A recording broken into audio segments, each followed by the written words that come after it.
मैं थोड़ा आगे बढ़ता हूं, क्योंकि संस्कृत सबसे समृद्ध भाषा है, तो इस भाषा में लिखा गया साहित्य भी सबसे ज्यादा समृद्ध ही होगा। जब भाषा समृद्ध होती है तो भाषा का साहित्य भी समृद्ध होता है। तो संस्कृत भाषा में जितना साहित्य लिखा गया है पूरी दुनिया में, शायद ही किसी भाषा में लिखा गया। फिर आप बोलेंगे दिखाई तो नहीं देता। ये दिखाई नहीं देता वो हमारी लापरवाही का नतीजा है, और हमसे कई सारी बड़ी भूलें हुई हैं।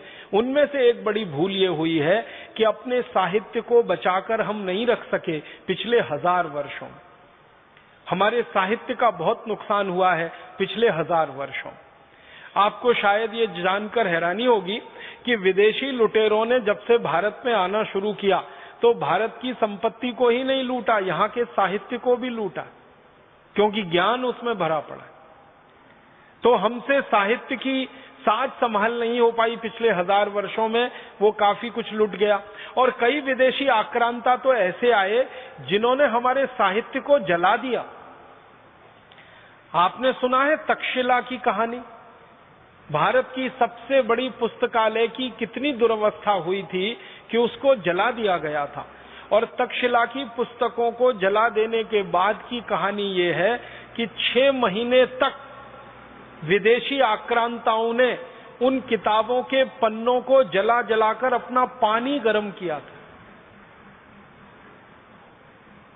इतना बड़ा हमारा ज्ञान का भंडार था तक्षशिला विश्वविद्यालय, जो 6 महीने तक जलता रहा था।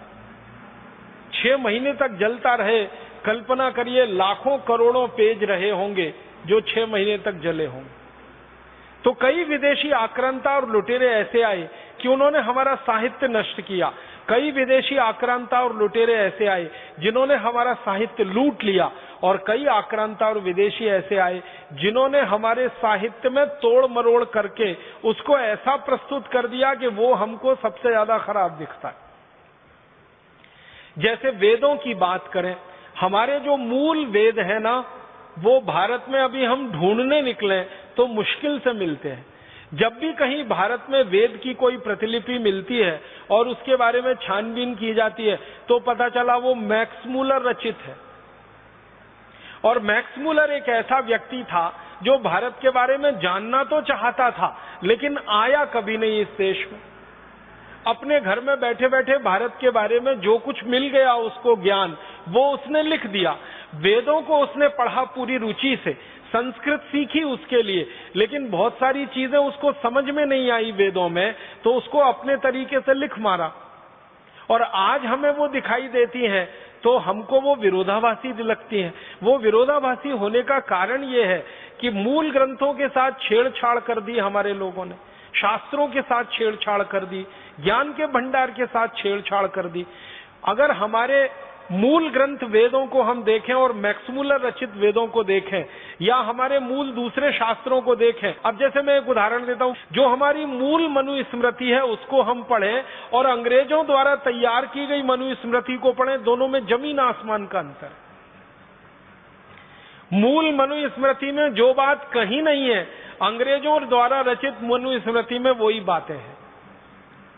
याज्ञवल्क्य संहिता में न्याय सिद्धांत के बारे में जो बातें हैं मूल ग्रंथों में, अंग्रेजों ने एक याज्ञवल्क्य संहिता तैयार की, उसमें बिल्कुल उल्टा लिखवा दिया। तो हमारे शास्त्रों की कई तरीके से तोड़ मरोड़ हुई। एक तो जलाया गया, लूटा गया, और उसके बाद जो साहित्य विदेशियों के हाथ में पड़ गया उसमें अपना दिमाग लगाकर खुराफातें बहुत की हैं उन्होंने, बहुत कुछ मिलावट कर दिया। और वो मिलावटी चीजों को आज कोट किया जाता है सारी दुनिया में। जैसे वेदों में से कहीं से वाक्य निकाल कर ये कोट कर देते हैं, उपनिषदों में से निकाल के कोट कर देते हैं कि भारतवासी मांस खाते थे, गाय का मांस खाते थे। ऐसे कोटेशन हमारे यहाँ दे दिए जाते हैं और वेदों का कोई सूत्र या कोई श्लोक या उपनिषदों का कोई सूत्र या श्लोक उसके नीचे लिख दिया जाता है। वो सब मिलावट है, बाहर के लोगों द्वारा जोड़ा गया छेपक है और उसकी व्याख्या भी गलत है। तो हमारे देश में जो ज्ञान भंडार हमारे पास बहुत बड़ा रहा संस्कृत के आधार पर, इसमें बहुत नुकसान हो गया। ज्ञान हमारे यहाँ दुनिया में सबसे ज्यादा रहा है, क्योंकि भारत जो नाम है ना, वो एक रूप में ज्ञान का ही हिस्सा है।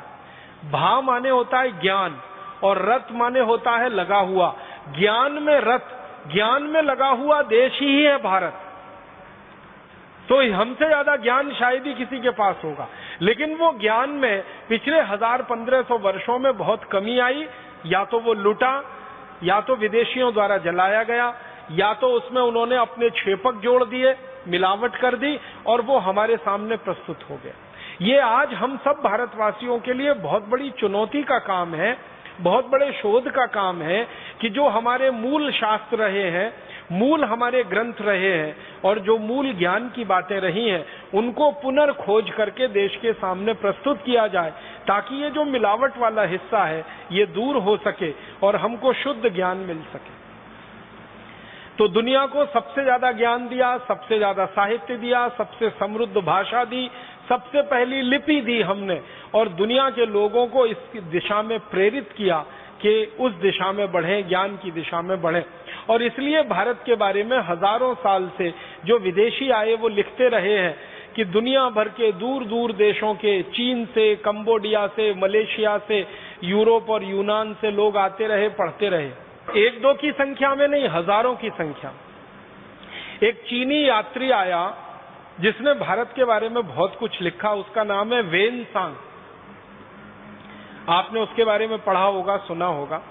वेनसांग एक चीनी यात्री है और वो अपनी पुस्तकों में लिखता है कि जिस समय मैं भारत में घूम रहा हूं, मैंने देखा कि 20,000 से ज्यादा विदेशी शोधकर्ता, जिनको रिसर्च साइंटिस्ट कह सकते हैं, भारत में मौजूद है, जो शोध करके अपने देशों में जाने की तैयारी में। वेनसांग एक चीनी यात्री ये कह रहा, 20,000 विदेशी शोध वैज्ञानिक उस समय भारत में मौजूद हैं जब वो आया है, और ऐसे भारत में सैकड़ों चीनी यात्री आए। मैं तो वेनसांग का सिर्फ आपको संकेत कर रहा हूं। सैकड़ों चीनी यात्री आए हैं जो अलग अलग समय पर कह रहे हैं। कोई कह रहा है मैंने 14,000 शोध वैज्ञानिकों को भारत में पढ़ते लिखते देखा, कोई कह रहा है 12,000, कोई 11,000। एक समय में 20,000 विदेशी शोध वैज्ञानिक इस देश में मौजूद हों, शिक्षा ले रहे हों, रिसर्च कर रहे हों, शोध कर रहे हों और फिर अपने देश में उस ज्ञान को ले जाने की तैयारी कर रहे हैं। ये कोई साधारण बात नहीं होती। ये तब हो सकता है जब हमारे यहां ऐसा कोई तंत्र रहा होगा। तो अब मैं थोड़ा आगे बढ़ता हूं कि हमने दुनिया को और क्या दे दिया। भाषा के अलावा, इस ज्ञान के, साहित्य के, समृद्ध साहित्य के अलावा हमने शिक्षा पद्धति दी है पूरी दुनिया को। अंग्रेजी में एक शब्द होता है जिसका नाम है मॉनिटर, MONITOR, मॉनिटर। मॉनिटर को आप जो भी कहना चाहें, ये अंग्रेजी शब्द है। कक्षा का नेता कहें, कक्षा का लीडर कहें, कक्षा का नायक कहें, जो कहना चाहें।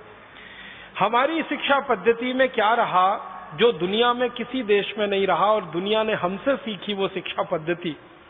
एक अंग्रेज शिक्षा शास्त्री हुआ जिसका नाम था डॉक्टर बेंजामिन फ्रैंकलिन, और एक अंग्रेज शिक्षा शास्त्री जो बाद में भारत का एक बड़ा अधिकारी बन के आया, थॉमस मुनरो। वो था तो मूल शिक्षा शास्त्री, लेकिन भारत में बड़े अधिकारी की हैसियत से आया। ये दोनों अपनी किताबों में लिख रहे हैं कि मॉनिटोरियल एजुकेशन सिस्टम, कक्षा नायक के द्वारा पढ़ाई जाने वाली शिक्षा व्यवस्था पूरी दुनिया में एकमात्र एक ही देश में है और वो भारत है। मॉनिटोरियल एजुकेशन सिस्टम, इसमें क्या खास बात है? एक गुरु है, आचार्य है, आचार्य ने तैयार कर दिया कक्षा नायक को। अब वो कक्षा नायक इतना अच्छा तैयार हो गया कि आचार्य के समकक्ष हो गया और कक्षा लेना शुरू कर दिया उसने। तो अंग्रेज शिक्षा शास्त्री हैरान है इस बात पर कि सभी कक्षाओं में एक एक कक्षा नायक तैयार किया आचार्य ने, और आचार्य अकेला पूरे गुरुकुल को संभाल सकता है। जहां हजारों विद्यार्थी पढ़ रहे हैं वहां दूसरे अध्यापकों की भी जरूरत नहीं है, क्योंकि कक्षा नायक अध्यापकों की हैसियत के हैं। अब वो कहता है, अंग्रेज थॉमस मुनरो लिख रहा है अपने मिनट्स में, और ये डॉक्टर बेंजामिन लिख रहा है कि दुनिया में हम तो ये सोच नहीं सकते, हम तो ये कल्पना करते हैं कि एक बड़ा विश्वविद्यालय चलाना है या एक बड़ा कॉलेज चलाना है या एक बड़ा स्कूल चलाना है तो उसमें एक प्रिंसिपल चाहिए या हेडमास्टर चाहिए, फिर इतने अध्यापक चाहिए, फिर अध्यापक के नीचे असिस्टेंट टीचर चाहिए, इतने सहायक अध्यापक चाहिए, तब जाकर वो चलेगा। और यहाँ भारत में हम देख रहे हैं कि बड़े से बड़ा विश्वविद्यालय स्तर का गुरुकुल एक गुरु के आदेश पर, एक आचार्य के आदेश पर इतना व्यवस्थित चल रहा है क्योंकि आचार्य ने अपने बराबर ज्ञान वाले कक्षा नायकों को तैयार कर दिया है। अब अध्यापक भी वही है, कक्षा नायक भी वही है। और विद्यार्थियों का इसमें फायदा कितना है, जो कुछ उन्होंने आचार्य से सीखा है वो बार बार दोहराने को मिल रहा है क्योंकि कक्षा में वो दूसरों को सिखा रहे हैं। और ज्ञान के बारे में एक बात आप हमेशा ये महसूस करेंगे, वो ये कि जितना दोहराव आप करेंगे उतना ही पक्का होता जाता है। जितनी बार दोहराव करेंगे उतनी बार पक्का होता जाता है। तो बेंजामिन और ये थॉमस मुनरो लिख रहे हैं अपने मिनट्स में कि हमने देखा भारत के गुरुकुलों में कि विद्यार्थी आचार्य की हैसियत से पढ़ा रहे हैं, लगातार पक्के होते जा रहे हैं और नए कक्षा नायकों को तैयार करते जा रहे हैं। तो पूरा विश्वविद्यालय स्तर का गुरुकुल एक आचार्य के कहने पर, एक आचार्य के संकेत पर इतने व्यवस्थित तरीके से चल रहा है और खर्चा वहां सबसे कम है क्योंकि अध्यापकों की जरूरत नहीं है। तब वो अंग्रेज सरकार को लिख रहा है अपने पत्र में कि हमको ऑक्सफोर्ड विश्वविद्यालय में, कैम्ब्रिज विश्वविद्यालय में इसी तरह का मॉनिटोरियल एजुकेशन सिस्टम शुरू करना चाहिए जो भारत में मैंने देखा है। और अगर सरकार, माने हिज मैजेस्टी, वो लिख रहा है कि सरकार अगर मुझे कहेगी तो मैं इस पर पूरा विस्तार से नोट बना के भेज सकता हूं कि ये मॉनिटोरियल एजुकेशन सिस्टम कितना अद्भुत है। और उसमें आगे आगे वो लिखता है, एक वाक्य में लिखता है, बहुत धीमे से लिखता है कि मॉनिटोरियल एजुकेशन सिस्टम क्या, भारत को तो पूरा एजुकेशन सिस्टम ही अद्भुत। मैं थोड़ा आगे बढ़ता हूं क्योंकि उसकी विशेषता समृद्ध भाषा है, सुनकर हैरानी होगी। भाषा में लिखा गया इंग्लैंड में सबसे ज्यादा पहला स्कूल खुला 1868 में। जब भाषा समृद्ध होती है तब हमारे देश में भी 7,32,000 गुरुकुल हजारों वर्षों से साहित्य लिखा गया है पूरी दुनिया में। शायद ही अंग्रेजों का पहला स्कूल शुरू हुआ 1800 बोलेंगे लंदन तो नहीं देता, पब्लिक ये दिखाई नहीं देता, वो हमारी लापरवाही का और उसके बाद वो स्कूल और हमसे कई सारी बड़ी हजारों साल पहले से उनमें से एक बड़ी भूल ये हुई है कि अपने साहित्य और कई विषयों की पढ़ाई उसमें हो रही है पिछले हजार। तो अंग्रेज इस बात को कहते हैं हमारे साहित्य का बहुत नुकसान हुआ है, शिक्षा का इतना सुंदर तंत्र दुनिया के आपको शायद देश में नहीं देखा। हैरानी होगी, ध्यान दीजिएगा विदेशी लुटेरों ने जब से भारत में आने से पहले 50 देशों में जाति को ही नहीं लूटा, यहाँ के साहित्य में तो वो सबसे अंत में आए क्योंकि ज्ञान अफ्रीका में जा चुके थे। अफ्रीका के बाद हमसे लैटिन अमेरिका के देशों में जा चुके थे, हो पाई साउथ ईस्ट एशिया के बहुत सारे देशों में जा चुके थे और कई विदेशी आक्रांता तो 50 देशों में अंग्रेज जिन्होंने हमारे साहित्य और वहां देख लिया है उन्होंने। और तब वो कह रहे हैं कि शिक्षा का इतना सुंदर व्यवस्था हमने कहीं नहीं देखी। भारत की सबसे बड़ी पुस्तकालय की कितनी दुर्व्यवस्था हुई थी, शिक्षा की सारी जला दिया गया और नीतियों के खिलाफ पर दुनिया को जला देने के भारत को रही है। हम बड़े गर्व से ये 6 महीने तक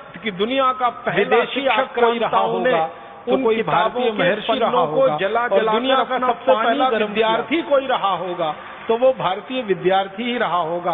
और दुनिया का सबसे पहला ज्ञान का भंडार क्लास मॉनिटर भी कोई रहा होगा तो भारतीय रहा, जो 6 महीने तक जलता रहा।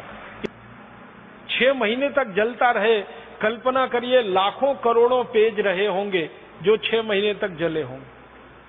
तो कई विदेशी आक्रांता और लुटेरे ऐसे आए कि उन्होंने हमारा साहित्य नष्ट किया। कई विदेशी आक्रांता और लुटेरे ऐसे आए जिन्होंने हमारा साहित्य लूट लिया और कई आक्रांता और विदेशी ऐसे आए जिन्होंने हमारे साहित्य में तोड़ मरोड़ करके उसको ऐसा प्रस्तुत कर दिया कि वो हमको सबसे ज्यादा खराब दिखता है। जैसे वेदों की बात करें, हमारे जो मूल वेद है ना, वो भारत में अभी हम ढूंढने निकले तो मुश्किल से मिलते हैं। जब भी कहीं भारत में वेद की कोई प्रतिलिपि मिलती है और उसके बारे में छानबीन की जाती है तो पता चला वो मैक्स मूलर रचित है। और मैक्स मूलर एक ऐसा व्यक्ति था जो भारत के बारे में जानना तो चाहता था लेकिन आया कभी नहीं इस देश में।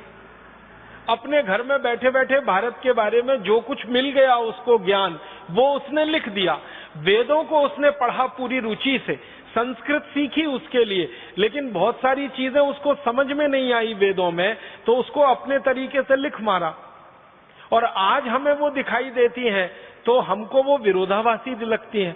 वो विरोधाभासी होने का कारण ये है कि मूल ग्रंथों के साथ छेड़छाड़ कर दी हमारे लोगों ने, शास्त्रों के साथ छेड़छाड़ कर दी, ज्ञान के भंडार के साथ छेड़छाड़ कर दी। अगर हमारे मूल ग्रंथ वेदों को हम देखें और मैक्स मुलर रचित वेदों को देखें या हमारे मूल दूसरे शास्त्रों को देखें, अब जैसे मैं एक उदाहरण देता हूं, जो हमारी मूल मनुस्मृति है उसको हम पढ़ें और अंग्रेजों द्वारा तैयार की गई मनुस्मृति को पढ़ें, दोनों में जमीन आसमान का अंतर। मूल मनुस्मृति में जो बात कहीं नहीं है, अंग्रेजों द्वारा रचित मनुस्मृति में वही बातें हैं। याज्ञवल्क संहिता में न्याय सिद्धांत के बारे में जो बातें हैं मूल ग्रंथों में, अंग्रेजों ने एक याज्ञवल्क संहिता तैयार की, उसमें बिल्कुल उल्टा लिखवा दिया। तो हमारे शास्त्रों की कई तरीके से तोड़ मरोड़ हुई। एक तो जलाया गया, लूटा गया, और उसके बाद जो साहित्य विदेशियों के हाथ में पड़ गया उसमें अपना दिमाग लगाकर खुराफातें बहुत की हैं उन्होंने, बहुत कुछ मिलावट कर दिया और वो मिलावटी चीजों को आज कोट किया जाता है सारी दुनिया में। जैसे वेदों में से कहीं से वाक्य निकाल कर ये कोट कर देते हैं, उपनिषदों में से निकाल के कोट कर देते हैं कि भारतवासी मांस खाते थे, गाय का मांस खाते थे। ऐसे कोटेशन हमारे यहाँ दे दिए जाते हैं और वेदों का कोई सूत्र या कोई श्लोक या उपनिषदों का कोई सूत्र या श्लोक उसके नीचे लिख दिया जाता है। वो सब मिलावट है, बाहर के लोगों द्वारा जोड़ा गया छेपक है और उसकी व्याख्या भी गलत है। तो हमारे देश में जो ज्ञान भंडार हमारे पास बहुत बड़ा रहा संस्कृत के आधार पर, इसमें बहुत नुकसान हो गया। ज्ञान हमारे यहाँ दुनिया में सबसे ज्यादा रहा है क्योंकि भारत जो नाम है ना, वो एक रूप में ज्ञान का ही हिस्सा है। भा माने होता है ज्ञान और रत माने होता है लगा हुआ। ज्ञान में रत, ज्ञान में लगा हुआ देश ही है भारत। तो हमसे ज्यादा ज्ञान शायद ही किसी के पास होगा, लेकिन वो ज्ञान में पिछले 1000-1500 वर्षों में बहुत कमी आई। या तो वो लुटा, या तो विदेशियों द्वारा जलाया गया, या तो उसमें उन्होंने अपने छेपक जोड़ दिए, मिलावट कर दी और वो हमारे सामने प्रस्तुत हो गया। ये आज हम सब भारतवासियों के लिए बहुत बड़ी चुनौती का काम है, बहुत बड़े शोध का काम है कि जो हमारे मूल शास्त्र रहे हैं, मूल हमारे ग्रंथ रहे हैं और जो मूल ज्ञान की बातें रही हैं, उनको पुनर्खोज करके देश के सामने प्रस्तुत किया जाए ताकि ये जो मिलावट वाला हिस्सा है ये दूर हो सके और हमको शुद्ध ज्ञान मिल सके। तो दुनिया को सबसे ज्यादा ज्ञान दिया, सबसे ज्यादा साहित्य दिया, सबसे समृद्ध भाषा दी, सबसे पहली लिपि दी हमने और दुनिया के लोगों को इस दिशा में प्रेरित किया कि उस दिशा में बढ़े, ज्ञान की दिशा में बढ़े। और इसलिए भारत के बारे में हजारों साल से जो विदेशी आए वो लिखते रहे हैं कि दुनिया भर के दूर दूर देशों के, चीन से, कंबोडिया से, मलेशिया से, यूरोप और यूनान से लोग आते रहे, पढ़ते रहे। एक दो की संख्या में नहीं, हजारों की संख्या। एक चीनी यात्री आया जिसने भारत के बारे में बहुत कुछ लिखा, उसका नाम है वेन सांग।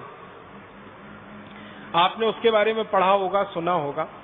वेन सांग एक चीनी यात्री है और वो अपनी पुस्तकों में लिखता है कि जिस समय मैं भारत में घूम रहा हूं, मैंने देखा कि 20,000 से ज्यादा विदेशी शोधकर्ता, जिनको रिसर्च साइंटिस्ट कह सकते हैं, भारत में मौजूद हैं जो शोध करके अपने देशों में जाने की तैयारी में। वेन सांग एक चीनी यात्री ये कह रहा, 20,000 विदेशी शोध वैज्ञानिक उस समय भारत में मौजूद हैं जब वो आया है। और ऐसे भारत में सैकड़ों चीनी यात्री आए। मैं तो वेन सांग का सिर्फ आपको संकेत कर रहा हूं। सैकड़ों चीनी यात्री आए हैं जो अलग अलग समय पर कह रहे हैं। कोई कह रहा है मैंने 14,000 शोध वैज्ञानिकों को भारत में पढ़ते लिखते देखा, कोई कह रहा है 12,000, कोई 11,000। एक समय में 20,000 विदेशी शोध वैज्ञानिक इस देश में मौजूद हों, शिक्षा ले रहे हों, रिसर्च कर रहे हों, शोध कर रहे हों और फिर अपने देश में उस ज्ञान को ले जाने की तैयारी कर रहे हैं। ये कोई साधारण बात नहीं होती। ये तब हो सकता है जब हमारे यहां ऐसा कोई तंत्र रहा होगा। तो अब मैं थोड़ा आगे बढ़ता हूं कि हमने दुनिया को और क्या दे दिया भाषा के अलावा, इस ज्ञान के, साहित्य के, समृद्ध साहित्य के अलावा हमने शिक्षा पद्धति दी है पूरी दुनिया को। अंग्रेजी में एक शब्द होता है जिसका नाम है मॉनिटर, MONITOR, मॉनिटर। मॉनिटर को आप जो भी कहना चाहें, ये अंग्रेजी शब्द है। कक्षा का नेता कहें, कक्षा का लीडर कहें, कक्षा का नायक कहें, जो कहना चाहें। हमारी शिक्षा पद्धति में क्या रहा जो दुनिया में किसी देश में नहीं रहा और दुनिया ने हमसे सीखी वो शिक्षा पद्धति। एक अंग्रेज शिक्षा शास्त्री हुआ जिसका नाम था डॉक्टर बेंजामिन फ्रैंकलिन, और एक अंग्रेज शिक्षा शास्त्री जो बाद में भारत का एक बड़ा अधिकारी बन के आया, थॉमस मुनरो। वो था तो मूल शिक्षा शास्त्री, लेकिन भारत में बड़े अधिकारी की हैसियत से आया। ये दोनों अपनी किताबों में लिख रहे हैं कि मॉनिटोरियल एजुकेशन सिस्टम, कक्षा नायक के द्वारा पढ़ाई जाने वाली शिक्षा व्यवस्था पूरी दुनिया में एकमात्र एक ही देश में है और वो भारत है। मॉनिटोरियल एजुकेशन सिस्टम, इसमें क्या खास बात है? एक गुरु है, आचार्य है, आचार्य ने तैयार कर दिया कक्षा नायक को। अब वो कक्षा नायक इतना अच्छा तैयार हो गया कि आचार्य के समकक्ष हो गया और कक्षा लेना शुरू कर दिया उसने। तो अंग्रेज शिक्षा शास्त्री हैरान है इस बात पर कि सभी कक्षाओं में एक एक कक्षा नायक तैयार किया आचार्य ने, और आचार्य अकेला पूरे गुरुकुल को संभाल सकता है। जहां हजारों विद्यार्थी पढ़ रहे हैं वहां दूसरे अध्यापकों की भी जरूरत नहीं है, क्योंकि कक्षा नायक अध्यापकों की हैसियत के हैं। अब वो कहता है, अंग्रेज थॉमस मुनरो लिख रहा है अपने मिनट्स में, और ये डॉक्टर बेंजामिन लिख रहा है कि दुनिया में हम तो ये सोच नहीं सकते, हम तो ये कल्पना करते हैं कि एक बड़ा विश्वविद्यालय चलाना है या एक बड़ा कॉलेज चलाना है या एक बड़ा स्कूल चलाना है, तो उसमें एक प्रिंसिपल चाहिए या हेडमास्टर चाहिए, फिर इतने अध्यापक चाहिए, फिर अध्यापक के नीचे असिस्टेंट टीचर चाहिए, इतने सहायक अध्यापक चाहिए, तब जाकर वो चलेगा। और यहाँ भारत में हम देख रहे हैं कि बड़े से बड़ा विश्वविद्यालय स्तर का गुरुकुल एक गुरु के आदेश पर, एक आचार्य के आदेश पर इतना व्यवस्थित चल रहा है, क्योंकि आचार्य ने अपने बराबर ज्ञान वाले कक्षा नायकों को तैयार कर दिया है। अब अध्यापक भी वही है, कक्षा नायक भी वही है, और विद्यार्थियों का इसमें फायदा कितना है? जो कुछ उन्होंने आचार्य से सीखा है वो बार बार दोहराने को मिल रहा है, क्योंकि कक्षा में वो दूसरों को सिखा रहे हैं। और ज्ञान के बारे में एक बात आप हमेशा ये महसूस करेंगे, वो ये कि जितना दोहराव आप करेंगे उतना ही पक्का होता जाता है। जितनी बार दोहराव करेंगे उतनी बार पक्का होता जाता है। तो बेंजामिन और ये थॉमस मुनरो लिख रहे हैं अपने मिनट्स में कि हमने देखा भारत के गुरुकुलों में कि विद्यार्थी आचार्य की हैसियत से पढ़ा रहे हैं, लगातार पक्के होते जा रहे हैं और नए कक्षा नायकों को तैयार करते जा रहे हैं। तो पूरा विश्वविद्यालय स्तर का गुरुकुल एक आचार्य के कहने पर, एक आचार्य के संकेत पर इतने व्यवस्थित तरीके से चल रहा है, और खर्चा वहां सबसे कम है क्योंकि अध्यापकों की जरूरत नहीं। तब वो अंग्रेज सरकार को लिख रहा है अपने पत्र में कि हमको ऑक्सफोर्ड विश्वविद्यालय में, कैम्ब्रिज विश्वविद्यालय में इसी तरह का मॉनिटोरियल एजुकेशन सिस्टम शुरू करना चाहिए जो भारत में मैंने देखा है। और अगर सरकार, माने हिज मैजेस्टी, वो लिख रहा है कि सरकार अगर मुझे कहेगी तो मैं इस पर पूरा विस्तार से नोट बना के भेज सकता हूं कि ये मॉनिटोरियल एजुकेशन सिस्टम कितना अद्भुत है। और उसमें आगे आगे वो लिखता है, एक वाक्य में लिखता है, बहुत धीमे से लिखता है कि मॉनिटोरियल एजुकेशन सिस्टम क्या, भारत को तो पूरा एजुकेशन सिस्टम ही अद्भुत।